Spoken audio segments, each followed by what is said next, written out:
वाली माई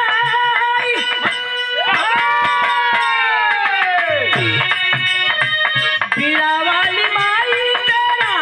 एक बस तारा बीड़ा वाली माई तेरा एक बस तारा बीड़ा वाली माई तेरा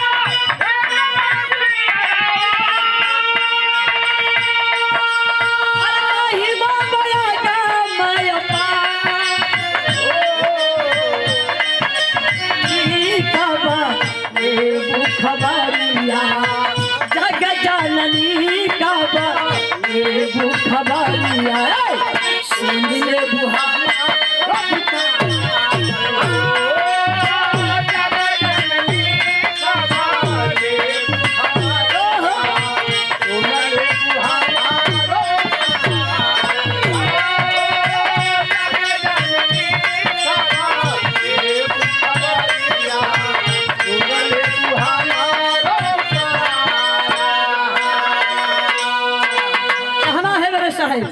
तो हरे कृपा से राई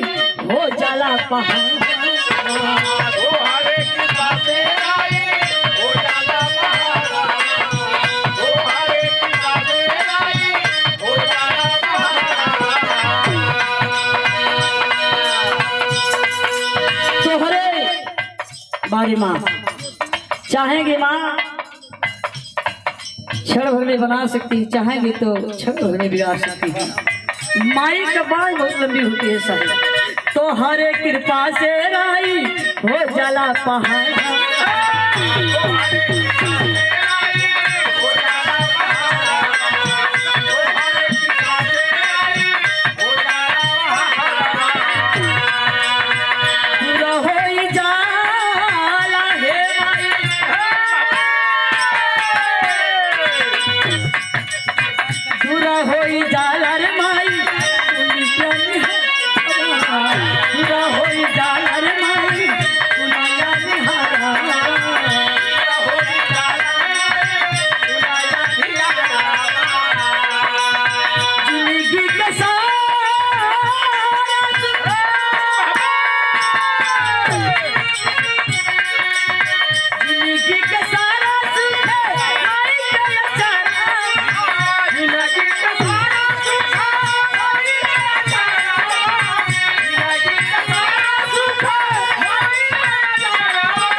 नहीं जानी है माई से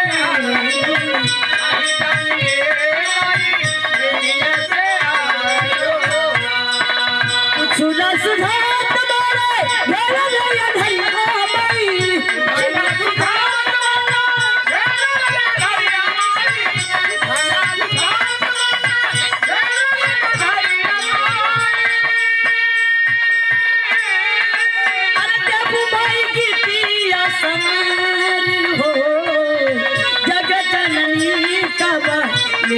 खबरिया